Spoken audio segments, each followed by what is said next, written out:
Hi everyone. So my channel has been apparently demonetized. Like I can't even edit my videos anymore because kicked off somebody at YouTube. So freedom of speech is illusion in the United States, and I think I have pretty benign things, but they don't even tell me why.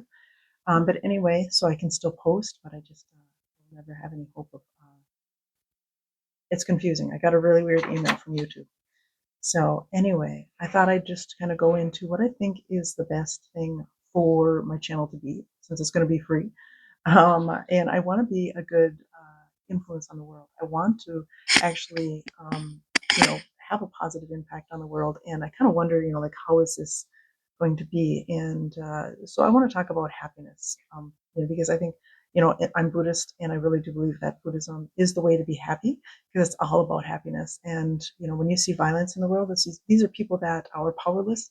That's why they engage in violence, because they don't know how to make life better. They want to be happy, they don't know how, so then they go and kill people. That's really what it all boils down to, because we all just want to be happy, right?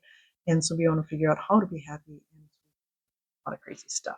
So Buddhism is all about nonviolence and how to be happy as a person, and that creates a better world just by you being happier.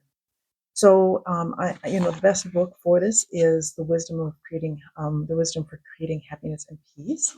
I do recommend this book. I'm going to read excerpts from it, it really goes into the questions of. I'm on page 1. I'm going to try to just kind of go through this book with y'all and kind of read things that are very important. And he really answers the question of, how do I live my life? How can I live the very best of lives? And it's very fundamental questions.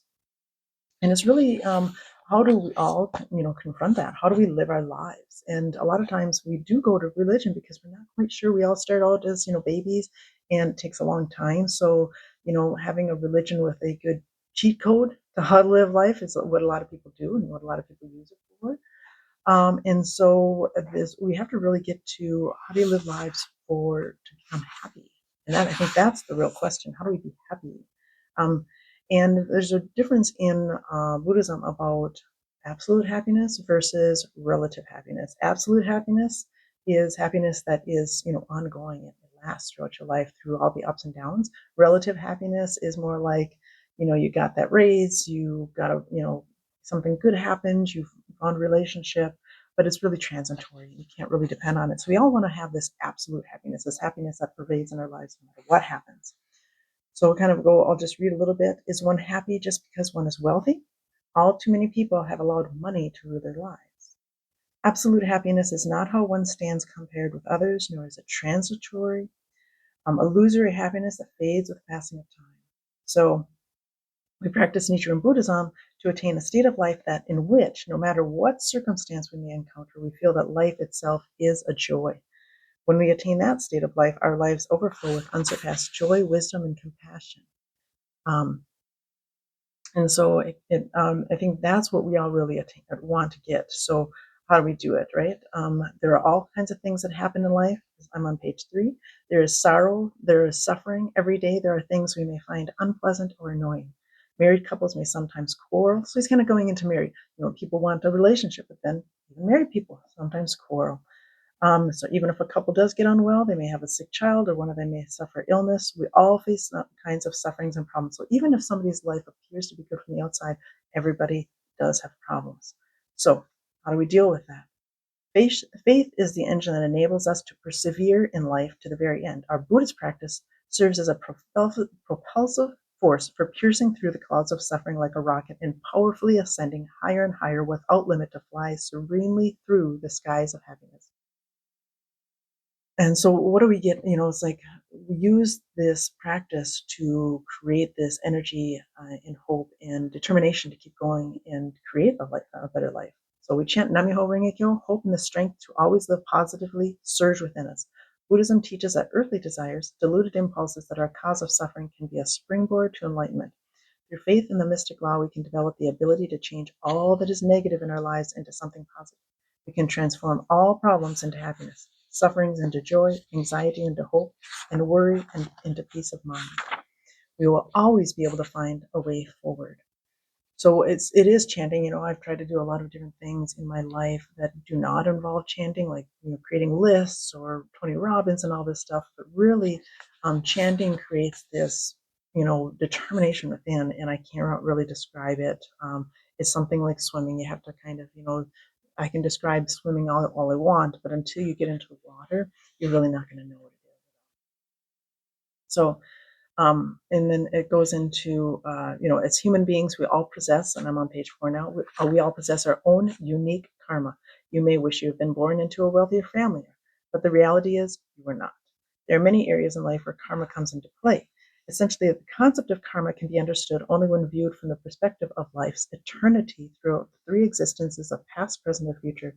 There are past existences and the law of cause and effect take into account. So in Buddhism, we believe we have an eternal life. So the only thing, we create a heavenly existence in the future by creating good causes in the present. And we also can create and tap into that heavenly time in the present as well. But when we are creating our future, it is our mind, our thoughts, and our thoughts, words, and actions that actually create our future. If we want heavenly experience after we're born, Earth is not the only place to live. There are other planets out there, and that is the belief in Buddhism that we can do that. We have to be really good, kind people in our thoughts, words, and our actions to create good karma in the future. And in a lot of that, if you have a lot of bad karma, that's one of the things that chanting can kind of break through, right?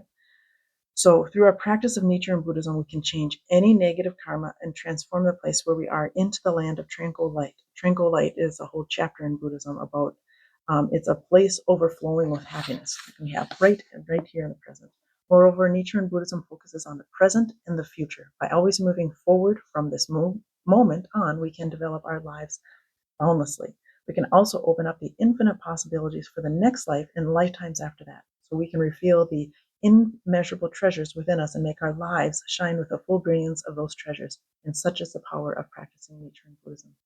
So it is really about transforming our life. What good is a religion if it doesn't actually have effect on our life, effect on our present conditions? Like, why would you even, practice a religion unless it can actually transform your life in the here and now? Because that's our proof that a religion is real, that it can transform our life without hurting anybody else, that it can transform our life in the here and now. That's how we know that a religion is valid. And so that's why we practice in nature and Buddhism to transform our lives, to use the practice itself to make our lives actually better in reality, not in theory, not after we die, but right now, and not after hurting somebody or not saying that somebody else has to live a certain way, or somebody else has to believe a certain way for us to be happy. That's not at all what Buddhism is about. It's kind of what makes it unique is that we are creating our happiness by transforming our lives into that land of tranquil light or the pure land of Buddhahood. So that's wisdom for creating happiness and peace. And I just read the first little section there, and I kind of want to, if you can create your own happiness, don't have to worry about the world being at peace. You work on your life, create your happiness, your paradise in your own life, and those people around you in your life that you have in your life naturally, those are the people that you help them from what you learn by transforming your life.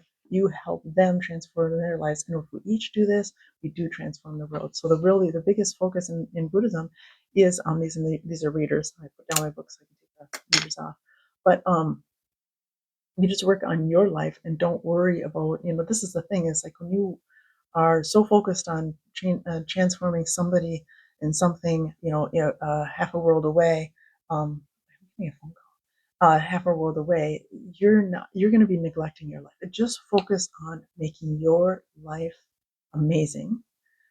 Chanting Nam-myoho Renge-kyo to bring out that energy and connect to the universe and make your life, transform your karma. And then, touch the people around you in your life and help them. And that's the way to create world peace. And so it begins with one person, onto the next, onto the next. And that's the teaching of Buddhism. All right. I hope this is helpful. Thanks. Like and subscribe.